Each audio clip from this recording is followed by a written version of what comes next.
So today's session is going to be focused on engaging our core. Now our core is everywhere in the body. It's the areas that hold us together to stabilise in order to do good, strong, mechanically safe movements. I'm going to be using Pilates to teach you this. Now as a physiotherapist, when I learned my Pilates, it was a matter of putting all of the knowledge that I had together in a format that can run as a lovely flowing class or session that you can do. So it just puts all of that physical knowledge about the body and the anatomy of movement together into a format that's a little bit more enjoyable to do than just a list of exercises. So first of all, it's a matter of learning about your core. The more that you understand about the areas that stabilise you, the easier it is to put the stuff into place. So we have two types of muscles. That's the best way to start. There are muscles that stabilise. Now the ones that we think about significantly are the ones around our abdomen.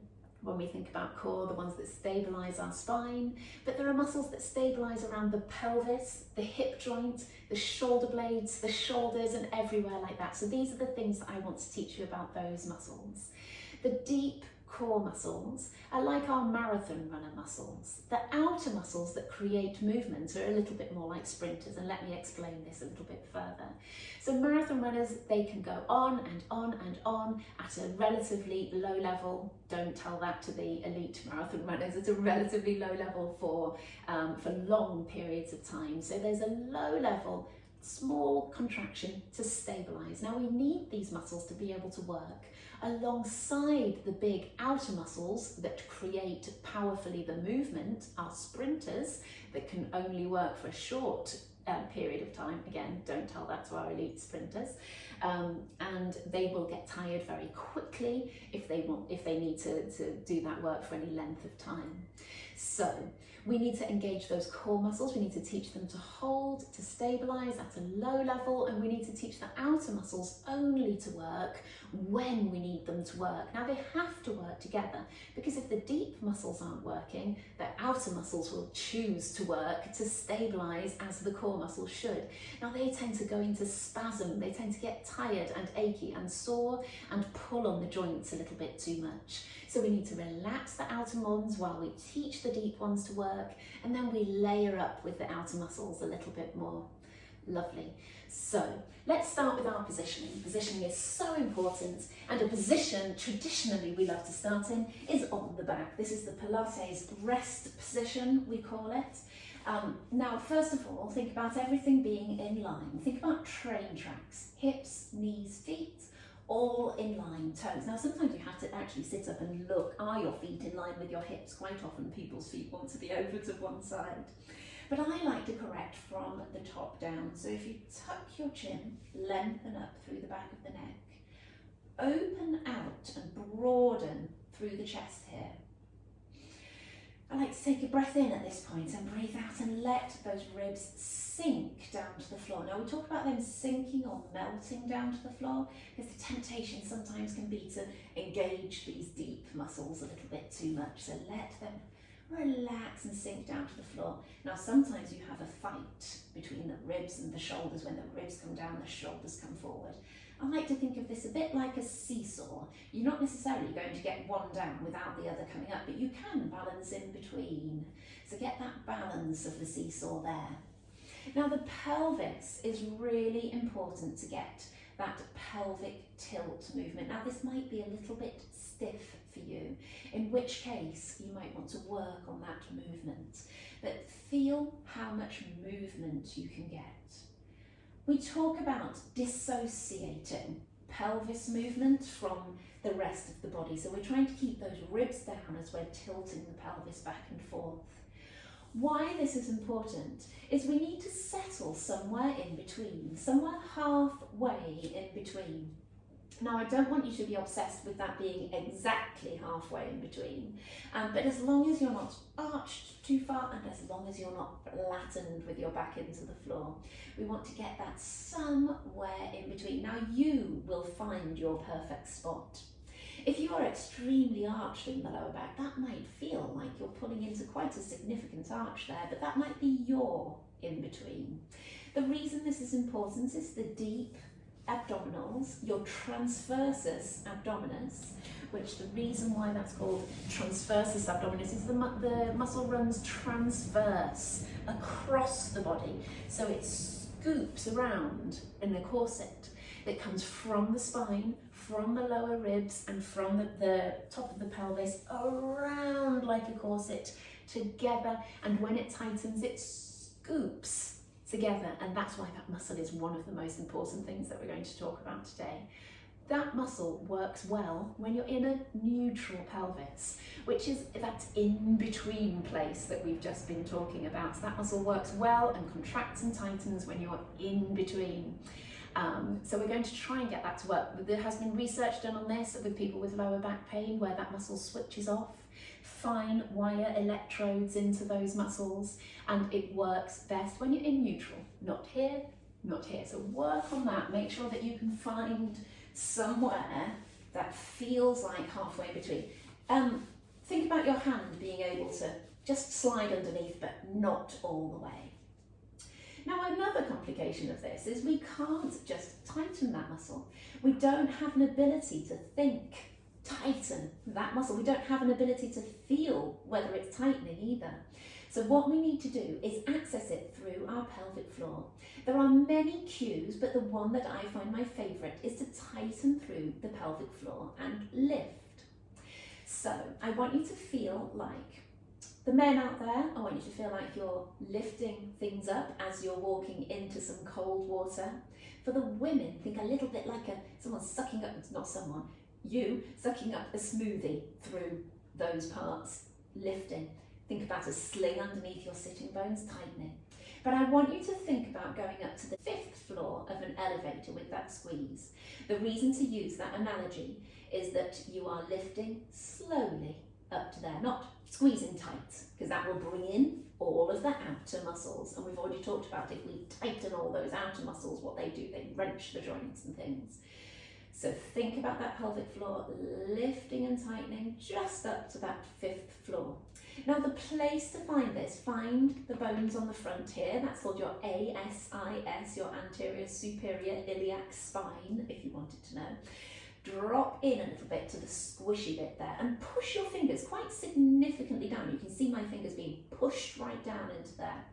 So if you push down into there and tighten through your pelvic floor, you should feel a tightening underneath your fingers. You might need to do a stronger squeeze just to feel it. Now, if you feel your fingers being pushed away, you're engaging all the outer muscles. So make sure that you're getting a tightening and a squeezing, just lifting up to your fingertips there. Now, those of you who don't feel anything there, we'll come back to this. So we'll check this again, because frankly, if you are able to do some of the following exercises that I'm about to teach you with good stability, without gripping with the outer muscles, and without having any back pain or tightening in your back, then you are doing it right. This isn't a fail-safe method of checking whether those muscles are working. But it's my little demonstration to show you that if you tighten through your pelvic floor and you feel a tightening underneath your fingers, that's a true sign that you are lifting through your pelvic floor, and that is engaging your deep abdominals here.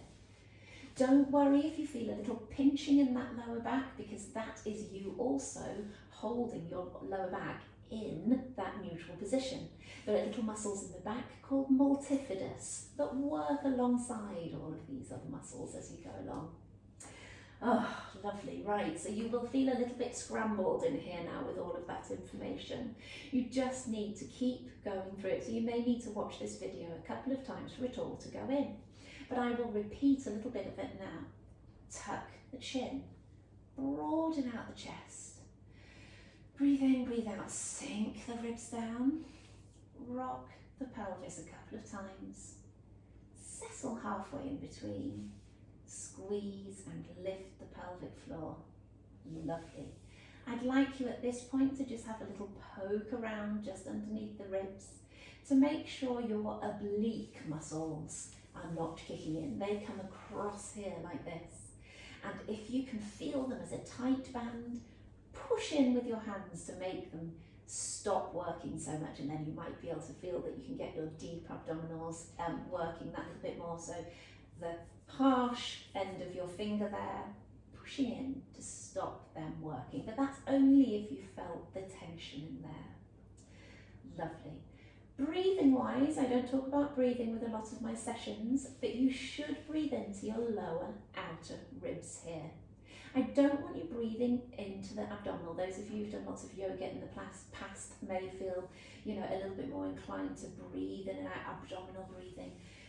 I want a breath and an expansion here. I will come back to that. That's something that I don't talk about, like I say, a lot in my sessions. I feel like it tips people over the edge with what they're able to do. So we will come back to that. I mainly just want your breathing to be nice and relaxed, in through your nose and out through your mouth. Good. A nice position for your hands is one on each of those bony bits at the front there with your elbows down. Lovely. Recheck your positioning. And then the first exercise to think about is what we call scissors level 1. We are lifting and lowering alternate legs. Now you are folding at the hip. The knee stays quite solid. The toes don't come up past the height of the knee. There. I have a temptation of bringing mine too high, so I'm just checking on the video that I'm not. Good. Keeping those ribs down, keeping that little arch in the back. Good. And so if you've got your fingertips on the front of the hips here, then you should be able to feel whether the hips are rocking from side to side, and making sure that they're not. So think about using your pelvic floor and the deep abdominals. Remember, you're not going to be able to feel whether those deep abdominals are squeezing and tightening, so that's a little bit disconcerting. So if you still feel your hips rocking from side to side, push down into the foot when the foot comes to the floor, and the other one should float up. People laugh at me for saying that sometimes. But you should feel, if you push down, then you're engaging your glute just a little bit on that side as you pick up the other one. Good. Pushing down, and the other one should come up quite naturally, and it should feel a little bit lighter. It should also give you a little bit more control over what this pelvis is doing. So you are able to place the foot down, push gently into it, and you have an ability to stabilise up through that leg and across. Now, if you're keeping everything nice and stable, your tummy isn't pushing outwards, you're maintaining a little arch in the lower back, you're able to continue to keep all of these positions, and you're still able to breathe at the same time, then you are doing fantastic. So well done. Lovely. Let's move on to the next exercise. This is called hip twist. So we're lowering one knee out to the side at a time. Now, same principles apply as far as your hips and your pelvis are concerned. Fingertips on the front of the hips there. Lowering one knee out to the side, keeping the other one stable. So think about having a glass of water on that knee, and the other leg goes out to the side. Think about using your glute to take the leg out to the side. Think about pushing gently down into the leg that's on the floor. Now that brings me nicely onto a concept that I think will change your idea of Pilates and stability. The leg and the part of your body that's doing the work is the leg that's still. The whole point in the other leg moving is to throw you off. So you're just having to deal with the fact that that lever is going off to the side. The rest of your body is working to keep still while that part of you is going off to the side. It was the same with these exercises. The leg that's working is the one that's on the floor. The relevant leg is the one that's on the floor. Good. Lovely. Okay. So the third exercise in this little series is pushing the leg out. I like to get a little stretch on this one, pulling the heel up off the floor and pulling the toes up, and then coming back in, leading with the toes a little bit more, pushing away, sliding the heel away. Now essentially what will want to happen is the back will want to arch as you bring the leg out, it will want to flatten as you bring it in. So keep yourself in that neutral position. You've got to take the leg off the floor, of course, haven't you, a little bit, even though it's sliding along the floor. So you've got to push into the other leg to make sure that's working. Good, and it's nice to really elongate and stretch out that leg each time. Brilliant. Lovely. Now, while we're on our backs, I just want to introduce you into the crunch concept, or the abdo prep, we call it. I would like us to maintain this little arch in the back. With some forms of Pilates, you will flatten it. But I want us for this to maintain it. You're going to have your hands behind your head, your elbows wide, and you're lifting your head and your shoulders up.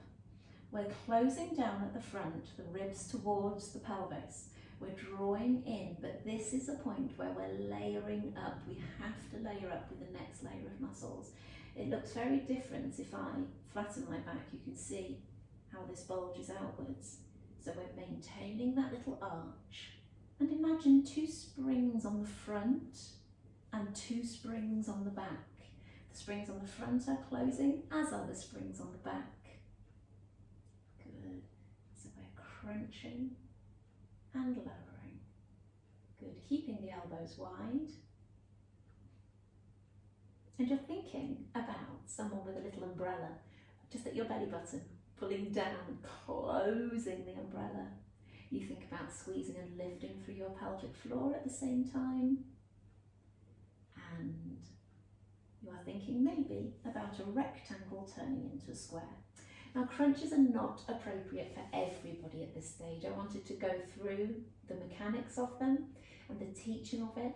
But if you have any prolapse problems, or if you have any significant back pain, you're really starting from scratch, or a significant diastasis through your abdominals, this may not be appropriate for you at this stage. You may want to work through. You can tell whether it's inappropriate for you at this stage when you crunch that your tummy pushes outwards, or when you crunch you feel a bearing down around the pelvic floor area, or some back pain. These are things to check out with me, and make sure you message me for perhaps a one-to-one session.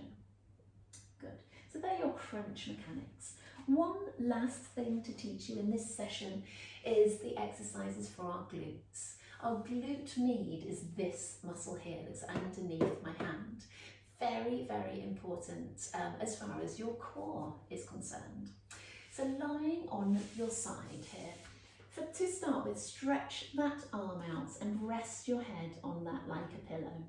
I want you to think about pushing down and tucking the bottom hip backwards, so that physically wants to move backwards there. Also get hold of your ribs and scoop them forwards. We're feeling very much like we're in a recovery position here.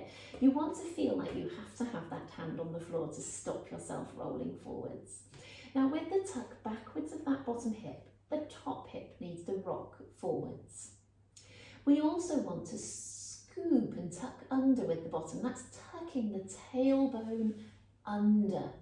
Good, so this bit is lifting up. Also, the ribs push down. So unlike when we're on our back just then, I'm actually wanting you to curl the spine and tuck under there. If you're uncomfortable down, which I tend to be, you can prop your head up in your hand at this point, and you might be a bit more free to put the ribs where they need to be. Your feet should be in line with your body, and if you're struggling with this, line yourself up against a wall behind you, or with a foam roller or something behind you. Your top knee, when you look down, should be a little bit further away than your bottom knee. So try and elongate and push along the line of that leg.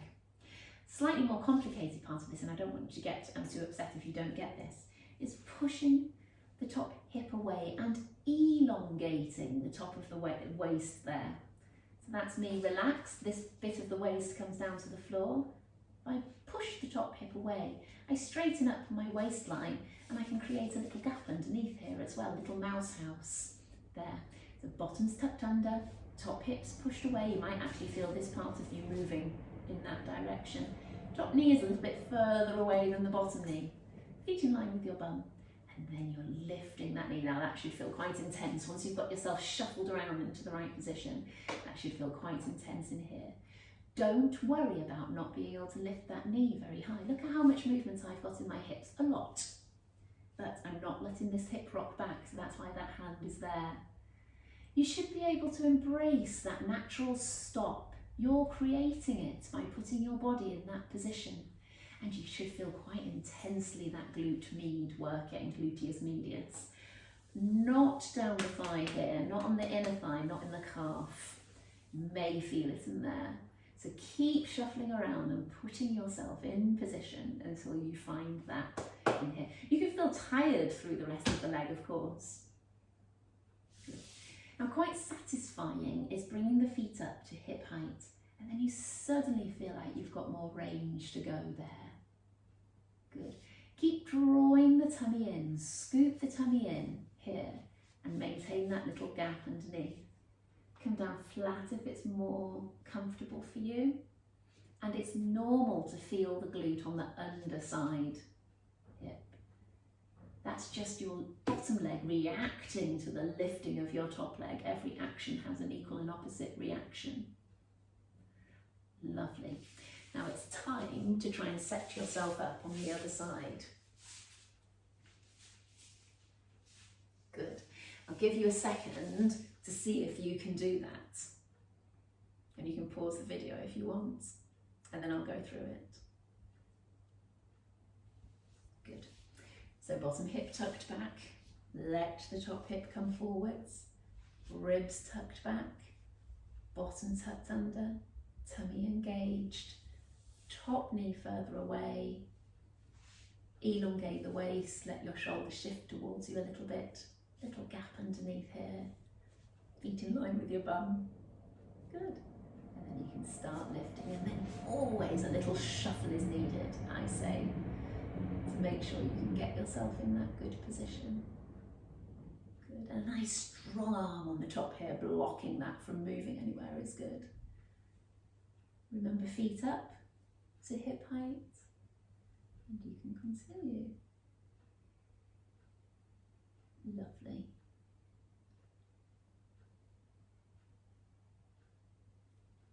Okay, so coming back up.